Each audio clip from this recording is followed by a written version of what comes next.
আসসালামু আলাইকুম, কেমন আছেন সবাই? দেখুন, সৌদি আরব লুলু মার্কেটে রমজানের আমেজ লেগে গেছে মাশাল্লাহ। রোজা চলে এসেছে প্রায়, অনেক দিন ধরেই এই মার্কেটটা খুব সুন্দরভাবে সাজিয়েছে। তো উপরে যখন গেলাম অনেক সাজানো গুছানো ছিল মাশাল্লাহ, যেখানে গ্রোসারি আরও জিনিসপত্র ওখানে খুব সুন্দরভাবে সাজিয়েছে, অনেক লাইট। তো আয়াত আমাকে বলছিল, মাম্মি এরকম চাঁদ তারা আমাদের বাসায় কিনবে। তখন বললাম, বাবা এত বড় বড় চাঁদ কোথায় লাগাবো, ঘরে ছোট ছোট যা আছে তাই নিয়েই খুশি থাকো। আর একটু ছবি তুললো, ভিডিও করে দিলাম। আর এই যে দেখুন, আমার চোখের কাজলগুলো একদম নিচে চলে আসছে, ভূতের মতো লাগছে, সবসময় এমনই দেখা যায়, একদম মাঞ্জুলিকার মতো দেখা যায়। কাজল পরলে এরকম নিচে চলে আসে, কি একটা অবস্থা দেখেন।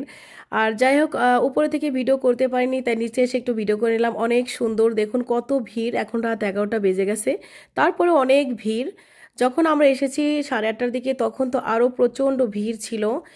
আর কি আর করার, তো যাই হোক এখন চলে যাচ্ছি। তো কেমন লাগলো আপনাদের জানাতে ভুলবেন না, কে কোথায় আছেন আর লুলু মার্কেটে কে কে গিয়েছেন, কারা কারা দেখেছেন জানাতে ভুলবেন না। দেখুন কত সুন্দর। এটা আগে গ্রাউন্ড ফ্লোরে ছিল, এখন বেসমেন্টে নিয়ে এসেছে। তো আল্লাহ হাফিজ, বাই বাই।